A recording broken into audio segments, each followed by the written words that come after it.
के मजिस्ट्रेट, जैसे कि आपका judicial magistrate second class, judicial magistrate first class, additional chief judicial magistrate, तो इनके भी क्लास होते हैं। ठीक है, तो क्या दिया है, कुछ वर्ग या वर्गों के मजिस्ट्रेट पर इस अध्याय के उपबंधों का लागू होना। राज्यपाल लोक अधिसूचना द्वारा निर्देश दे सकता है कि वह इस अध्याय के पूर्वगामी उपबंधों, मतलब पहले से आर्टिकल 233 वगैरह 236 तक जो उपबंध हैं, ठीक है, और उनके अधीन जो नियम बनाए गए हैं, नियम बनाए गए नियम ऐसी तारीख से जो वह निमित्त नियत करे, ठीक है, ऐसी तारीख से ऐसे अपवादों और उपांतरणों, ऐसे अपवादों का मतलब ये छूट वगैरह मिलना हो गया, ठीक है, या मॉडिफिकेशन हो गया, के अधीन रहते हुए जो ऐसी अधिसूचना में विनिर्दिष्ट की जाए, मतलब जो अधिसूचना जारी की जाएगी उसमें वो चीज भी विनिर्दिष्ट की जाएगी कि क्या अपवाद है, ठीक है, क्या मॉडिफिकेशन है, वो सब चीज में विनिर्दिष्ट की जाएगी, तभी प्रभावी होती है। ठीक है, कानून में कुछ छूट या बदलाव तभी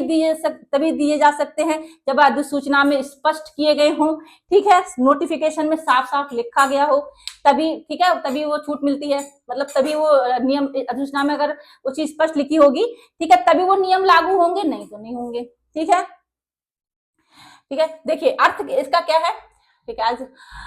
फिर से पढ़ते हैं। राज्यपाल लोक अधिसूचना द्वारा निर्देश दे सकता है कि वह इस अध्याय के पूर्वगामी उपबंधों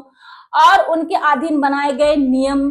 ऐसी तारीख से जो वह निमित्त नियत करे ऐसे अपवादों और उपांतरणों के अधीन रहते हुए, ठीक है, जो ऐसी अधिसूचना में विनिर्दिष्ट किए जाए, राज्य में किसी वर्ग या वर्गों के मजिस्ट्रेट के संबंध में वैसे ही लागू होंगे जैसे वह राज्य की न्यायिक सेवा में नियुक्त व्यक्तियों के संबंध में लागू होते हैं। राज्य की न्यायिक सेवा में कौन से हो गए, वो आपके जिला न्यायाधीश वगैरह हो गए। ठीक है, हमने अभी जिला आर्टिकल 236 में क्या पढ़ा था, जिला न्यायाधीश के अंतर्गत कितने सारे न्यायाधीश आते हैं, वो सब के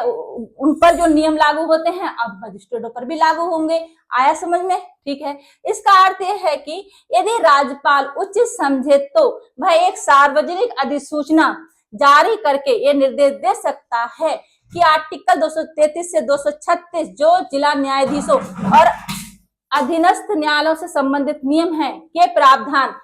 उनके अंतर्गत बनाए गए नियमों के साथ किसी विशेष वर्ग के मजिस्ट्रेटों पर भी लागू होंगे। ठीक है, यानी राज्यपाल तय तिथि से कुछ अपवाद और संशोधनों के साथ, कुछ छूट के साथ, देखिए कोई भी नियम बनेगा तो कुछ ना कुछ उसमें नियम बन रहा है तो कुछ नियमों के अकॉर्डिंग अनुकूल, नियमों के अनुकूल कुछ ना कुछ नियम ऐसे बनेंगे जिसमें कुछ छूट दिया है, कुछ मॉडिफिकेशन हो। ठीक है, ठीक है, आज समझ में, कुछ अपवाद और संशोधनों के साथ कुछ मजिस्ट्रेटों को राज्य की न्यायिक सेवा में नियुक्त व्यक्तियों की तरह